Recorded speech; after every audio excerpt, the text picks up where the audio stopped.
دوستان سلام. امشب میخوایم ذره‌بین موشکافی رو ببریم رو سیرت عظما.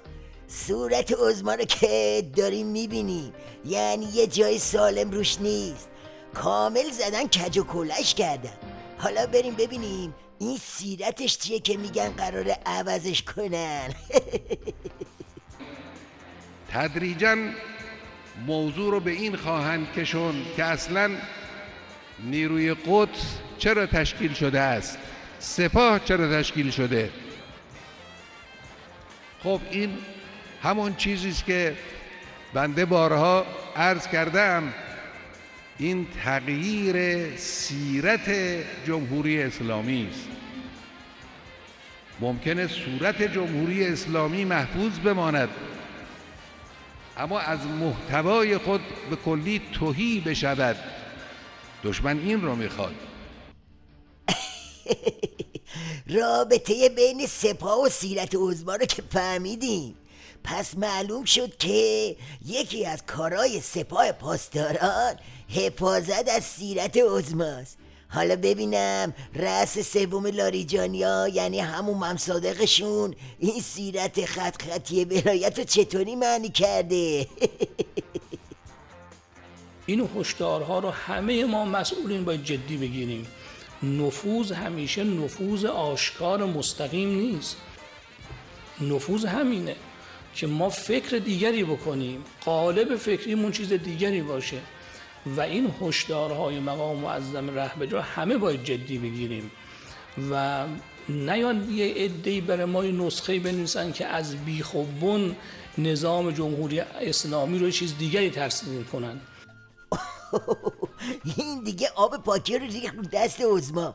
میگه بابا صورت و سیرت رو بذار کنار، میخوان نظامو از بیخ و بند بکنن. حالا همه اینا رو ول کنید، این پاسدار آجی زده رو ببینید.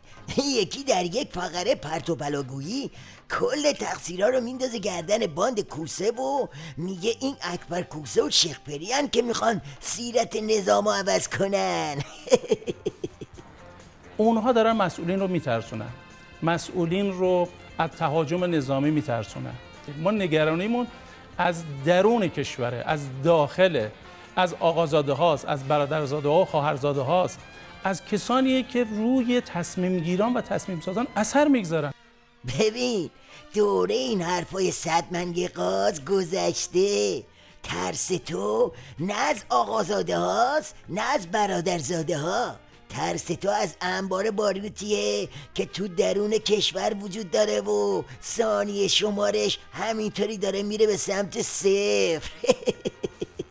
علی ارجمندی از مهره های باند خامنه ای. جناب روحانی، ای کاش یک لحظه از پستوی اتاق جناب هاشمی و خاتمی بیرون می آمدید. مردم می دانند که نه شما و نه اطرافیان شما از ماجرای تحریم فشاری به سفره هایتان نیامد و اتفاقا شما به نوعی کاسب تحریم شدید. جناب روحانی، برجام 2 را شاید دولت و وزارت امور خارجه نه بلکه مردم رقم بزنند، البته نه درباره مسائل هسته‌ای بلکه درباره شما و دولتتان. بفرمایید. اینم یکی دیگه از اونایی که میخواد با این آدرسای غلط بسیجی ها رو گیج کنه.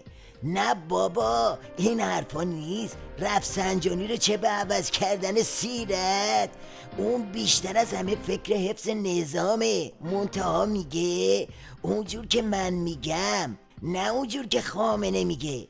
ته خطم همشون دنبال سهم بیشترن، دنبال بخورن، هی استخون همدیگر رو میجوان و همدیگر رو تحلیل میبرن.